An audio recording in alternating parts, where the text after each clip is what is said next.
Hey, you guys, welcome back to the channel. My name is Steven, accompanied by Queen Taylor, and today we're going to be taking a look at more Michael McIntyre. And my name is Ackle Ackinckacker. Did I get that right? How do you say that? Ackinckacker. That's how I would say it. I mean, it's pretty close. It's honestly spot on, I think. Use mine. Come back to this video and use mine for pronunciation because I'm pretty sure I'm right. This one's come highly requested for Michael, so I think this is going to be a lot of fun. Yeah. It's the one that people have most said that Would be funny. What? The funniest. What's happening? What's happening? Am I missing something? This is the dentist, you guys. Let's hop on over to the video and let's get it started. I've also had 5 teeth out this year. Okay, that's bad, I know. 4 wisdom teeth, all of them, and another tooth I've had to have out because I've had terrible trouble with my teeth. It all started last year. I had this pain in my tooth because, last year I was fine. My knee was fine, my calf was fine, my shoulder was fine. I was in pretty good nick. Then I had this pain in my tooth and I went to the dentist, as you do. Open my mouth, which is key. Obviously you have to be asked. You don't just walk in, huh? So I sat in the chair and he looks at my mouth. He's like, you know what, you've got a rotting wisdom tooth. I've got to take it out. I've got to take it out, it's rotting. And I didn't really mind. I didn't even know I had wisdom teeth, to be honest. I know that my wife's had them out, so I'm like, yeah, fine, whatever you like. Also, there's a TV there I was watching this morning, it's right in my face. I was watching Philip Schofield chatting away. I was like, yeah, go for your life. So he just got to work, I just lay there, and I lay there for a while. I don't know, maybe an hour, maybe more than an hour. And I thought, I've been here ages. So I flicked my eyes over, to see if the dentist was okay, and he wasn't. Oh my God, I was quite stressed. Sort of sweat coming off his forehead. He was straining like this. So I tried to ask him if it was okay, which is hard when your mouth is completely numb and he had equipment in it. Came out as one sort of sound.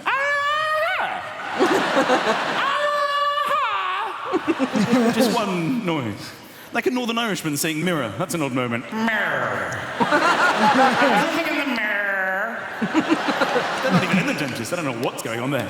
I was like, and he pulled back and he went, no, I'm not okay. I'm not okay at all.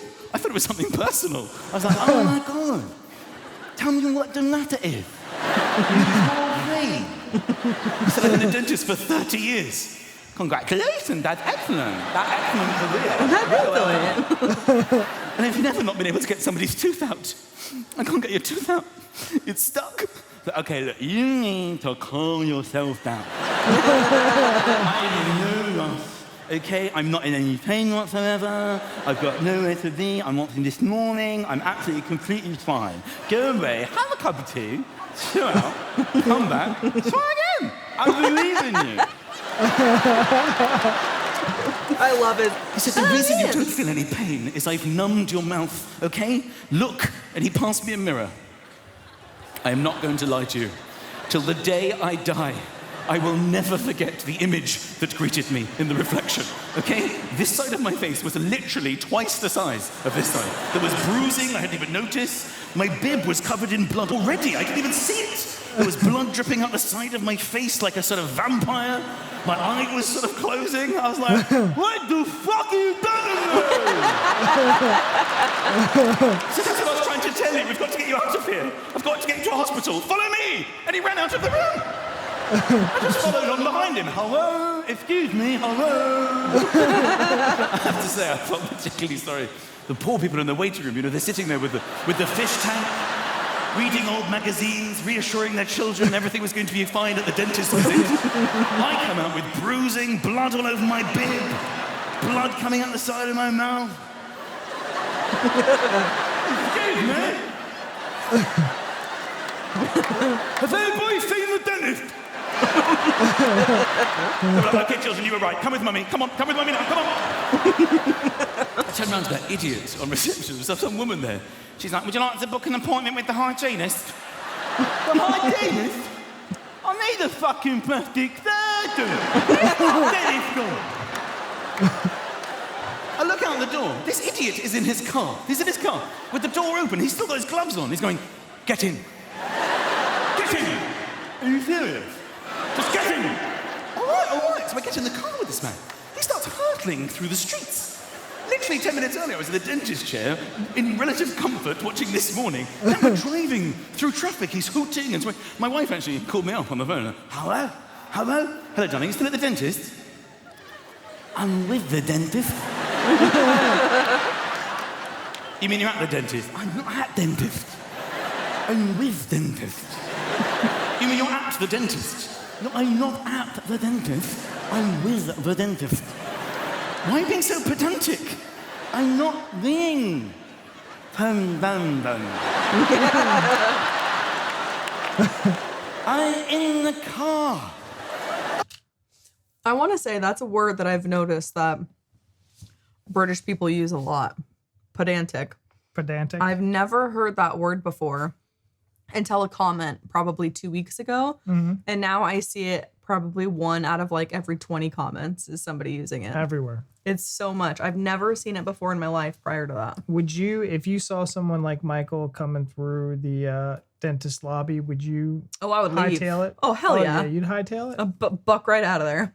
You buck right out of there, girl. I don't know what that means, but yeah, I'm gone. You're trying to Cockney slang this? Is I that- don't know what's happening. Oh, man. Yeah, no, I'd be gone for sure. Thank you for pausing. Oh, you're Because welcome. I was getting lost in the story. I was like, this is freaking riveting. This is riveting. This is riveting. I don't know, the copyrights, you know what I mean? You guys. Yeah, He's got a great set of teeth, too. he does. I was going to like comment about like, you know, pretty nice set of knackers you got there. Pretty nice set of I feel like chompers. knackers is too Chompers. close to Yeah, knockers. You're right. And that doesn't mean teeth. Chompers. There you go. Chompers is pretty good. Are you trying to Cockney slang over there? I think. Okay. I don't know if I'm doing it right. Oh, you're on your way home. I don't know where I'm going. Michael, what is wrong with you? The dentist is riding. The dentist is riding. No, he's riding. He's writing. The dentist is riding. The dentist is rising. The dentist is riding. The dentist is riding. I I'll would've call just- you a waiter. You're calling a waiter. You're having lunch with the dentist. Leave it. Finally, we show up at this door. He's like, you see that door? I'm like, yeah. Go in there, okay? That's a hospital. They're going to treat you. You're going to be fine. They know to expect you. Just tell them your name. Everything's going to be fine. Get out. Come on, get out. So I get out to this guy. He just drives off. He leaves me. I'm now standing on the pavement, right? I've still got the bib on, the blood-soaked bib. I'm standing there. I saw my reflection in the glass. I have to say, I looked horrific. I was worried I was going to startle the receptionist, so I came in at my best angle. Hello, sir, can I help you? Yes, I was wondering. Oh my God! Oh my God! Have you been attacked? So, no, I haven't been attacked. I don't go out in the bib expecting assault. I've been attacked so many times, I now wear absorbent clothing. Apparently, you're expecting me. Okay, sir, can I take your name, please? Now, the problem is, and you'll know this if you're a local anesthetic, you can't move your lips. I had no control of my lips, and you need that to do certain letters of the alphabet. The M, for example, greatly requires lip work. M, and I couldn't do it. I need that to identify myself. So she's like, can I take your name, please? Yes. I have Ackle Ackinckacker. Ackle Ackinckacker. Yes. Oh, Ackle Ackinckacker. Ackle Ackinckacker? Oh, what's my lip?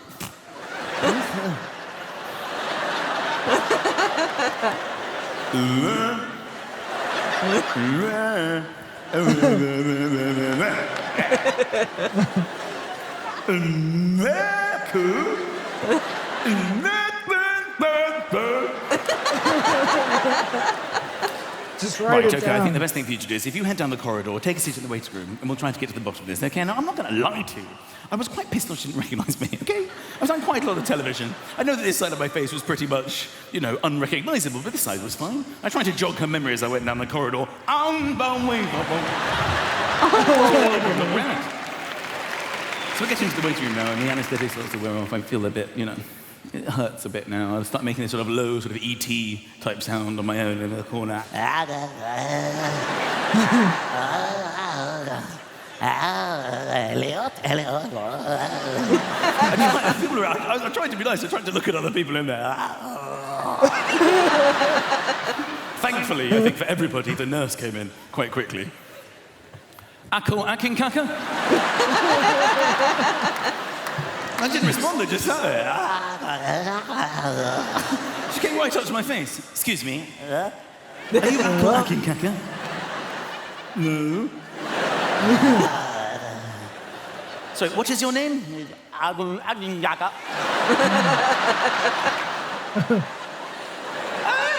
That is actually me. Sorry, chaps. This is my real name, obviously, is Ackle Ackinckacker. They know me as Ackle Ackinckacker.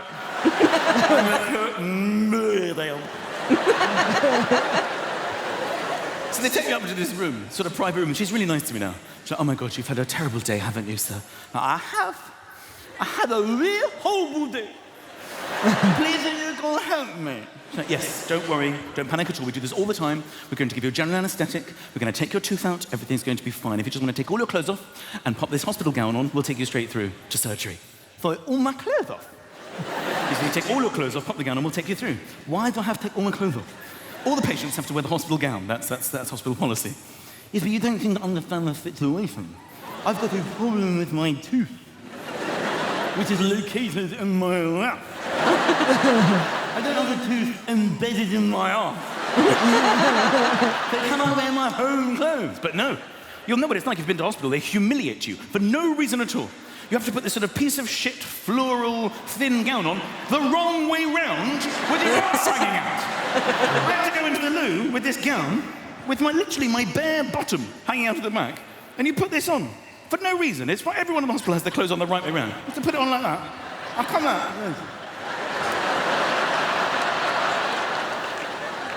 Satisfied? Yes, that's perfect. Fuck off, it's perfect. I've got a tooth hanging out, and now I go no bone out. There's no reason why I have to have no bone out. It's disgraceful, it's despicable, it's deplorable, it's abhorrent. What on earth are you going to do to me under general anaesthetic that requires access to my arse? Answer me. There will be repercussions. There'll be what? Repercussions! Don't take that tone with me, Mr. Ackinckacker. For the last time, my name is Ackinckacker! Now I have to follow this woman down the corridor, literally down the corridor. There's no way I'm going to walk down a hospital corridor with my arse just flapping away here. So people just happen to be behind me looking at my arse. No, that is not going to happen. So I go down the wall like this. Unbelievable. Somebody's actually doing the same thing towards me. All right, quickly, easy. Thank you. Finally, they lie me down on a hospital bed, and I'm thrilled now because my arse is concealed. I'm happy. The anaesthetist comes in, a very serious, sort of quite old man. Hello. I'm the anaesthetist. I'm going to give you a general anaesthetic. I'm going to knock you out. I'm going to give you a small prick on your left arm.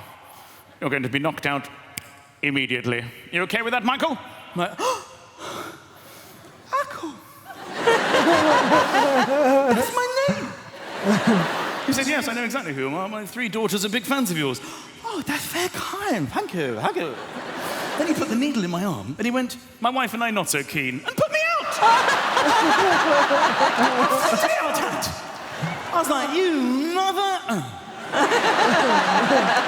I woke up, I don't know how many hours later, 2 or 3 hours later, I didn't know where I was. Sometimes I wake up at home in a deep sleep and I don't know where I am. This was the deepest sleep I've ever had. It was a general anaesthetic. I woke up, it was in bed, it was bright, it was hot. I'd come out of the covers, when like in a heat wave you come out, when your arse is at the highest point, you come out of the duvet. When you're lying down, at some stage during the night, the duvet sort of tucks in and you just sort of roll out.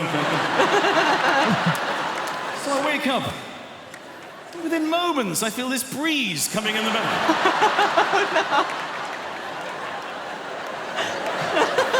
So I turn around to see my entire family standing there.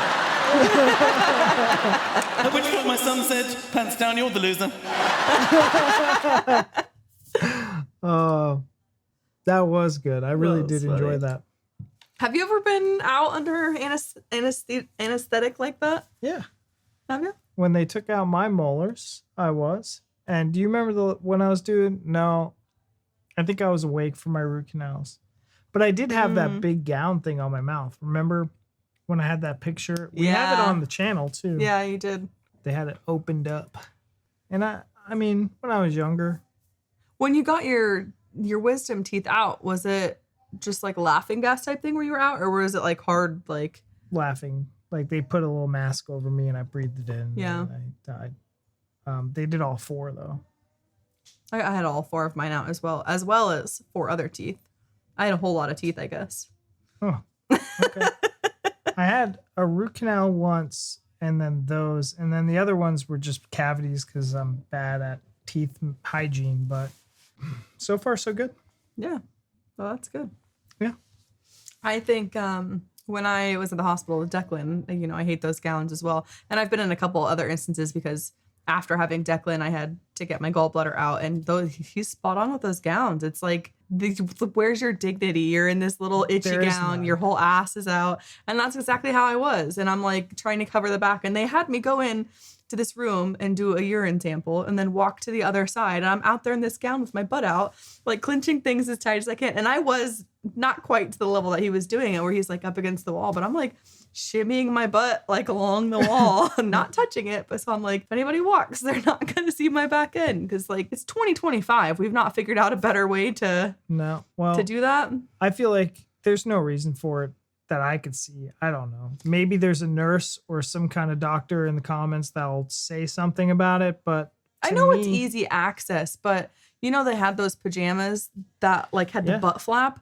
I feel like you can have the gown like it is, but then the bottom half for your ass. Yeah, but the bottom half wraps around farther than just being fully open. It can have like a longer like square at the bottom where it's just ties on the side and then boop, untie. I think, okay, why is it that we took our dog to the vet and they wanted us to change the leash to their shitty string? I mean, that makes sense to me. That has nothing to do with this. It kind of does, because I feel like it's more of a submission thing. The doctors want you to submit, and it's just their form of submission. I feel like that's reaching, and this is weird. The vet was because they don't want you on retractable leashes, probably because they've had dogs attack other dogs. If they're on a leash that doesn't retract, you don't have to worry about them running off because they only have so much room to go. You can hold them. So what's the excuse for the gown?